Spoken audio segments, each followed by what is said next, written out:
ውድ ተመልካቾቼ እንደምን አረፈዳችሁ። አሁን ወሳኝ የሆነ መረጃ ይዤላችሁ መጥቻለሁ። ይህ መረጃ እንግዲህ በመንደነው በጣም ከትክክለኛ መረጃዎች የመጣ መረጃ ነውና ለሁሉም እንዲደርስ እንግዲህ ላይክ አድርጉ፣ ኮሜንት አድርጉ፣ ሼር አድርጉ። እንዲሁም ደግሞ የቻናላችን ቤተሰብ በመሆን እንግዲህ አዳዲስ መረጃ ሲለቀቁ እንዲደርሳችሁ ሰብስክራይብ ማድረጋችሁን አትርሱ።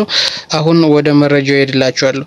ይህ መረጃ እንግዲህ የአማራ ፋኖ በጎጃም 9ኛ ክፍለ ጦር ሳሙኤል አወቀ ክፍለ ጦር ነው እንግዲህ የአባይ ሸለቆ ብርጌድ ነው ይህን ይመለከታል። ይህ እንግዲህ በጣም በብዛት ከወራት በፊት እንግዲህ በዚህ ክፍለ ጦር ውስጥ በጣም ብዙ አይነት ባንዳዎች የነበሩበት፣ ብዙ አይነት ሰርጎ ገቦች፣ ብዙ አይነት ተላላኪዎች አባል ሆነው የነበሩበት በጣም አሰቃቂ ነገር በዚሁ አካባቢ በዚህ ክፍለ ጦር ላይ እንግዲህ በጣም ብዙ አይነት ዘረፋ ሲደረግበት የነበረ ማለት ሰርገው በገቡ ሰዎች ማለት ነው። ሰርገው በገቡ ሰዎች እንግዲህ ባዴን ያደራጃቸው ፋኖች አሉ።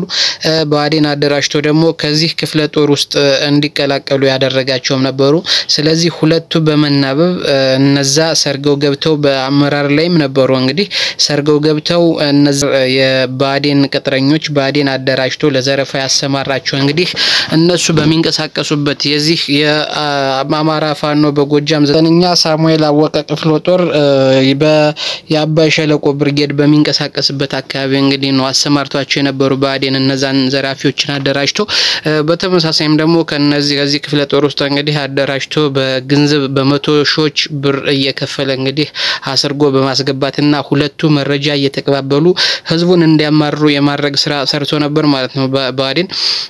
በዚህ ድርጊት እንግዲህ እነዛ ባዴን ያዘጋጃቸው ሽፍታዎችና ቀማኞች በዚህ በሚንቀሳቀሱበት ሽፍታ ከገበያ መሄድ ሰውን መኪና ያስቆሙ በሚዘርፉበት እንግዲህ እነዛ በባዴን ተገዝተው የክፍለ ጦሩን ተቀላቅለው የነበሩ እንግዲህ ያ ክፍለ ጦር አመራር ላይም ስለነበሩ እነዛ ባሉበት አካባቢ ክፍለ ጦሩ እንዳይንቀሳቀስ በመግታት እንግዲህ ትብብር ሲያደርጉ መቆየታቸው ይታወቃል ማለት ነው።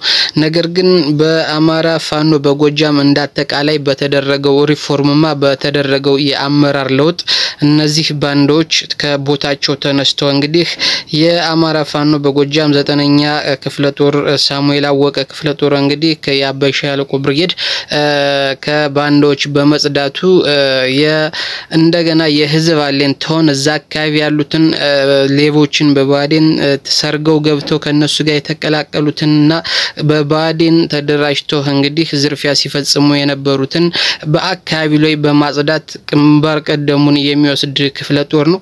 ይህ ክፍለ ጦር እንግዲህ በጣም በብዙ ተጋድሎ ነው ይሄንን መስዋዕት ከፍሎ እንግዲህ ያጸዳው ባንዶችን ያጸዳ።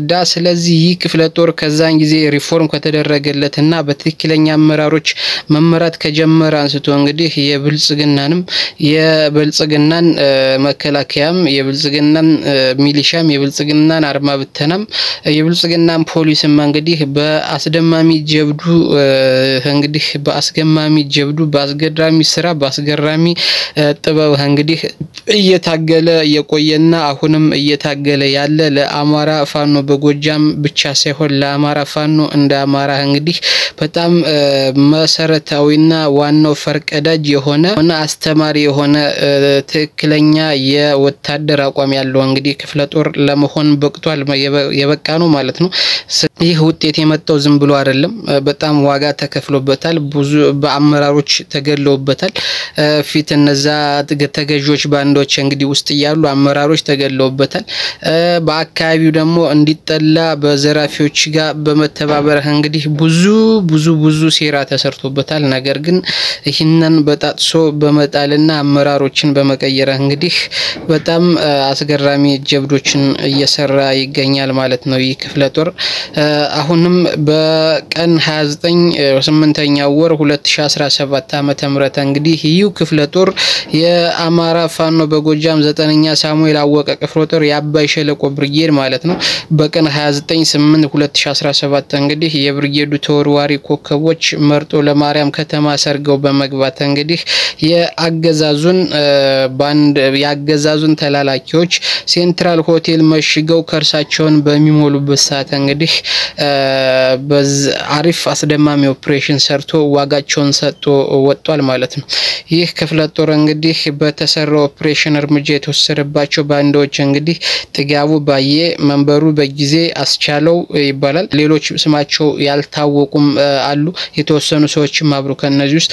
ነገር ግን አሁን በአመራር ላይ ያሉና ስማቸው የታወቁ ነገር ግን በዚህ አኩሪና ታሪካዊ በሆነ ክፍለ ጦር እንግዲህ በተወርዋሪ ኮከቦች ጥጋቡ ባየ፣ አስቻለው እና መንበሩ በዚህ አስተማሪ የሆነ እርምጃ ተወስዶባቸው አካባቢው ላይ ለመጽዳት ችሏል ማለት ነው።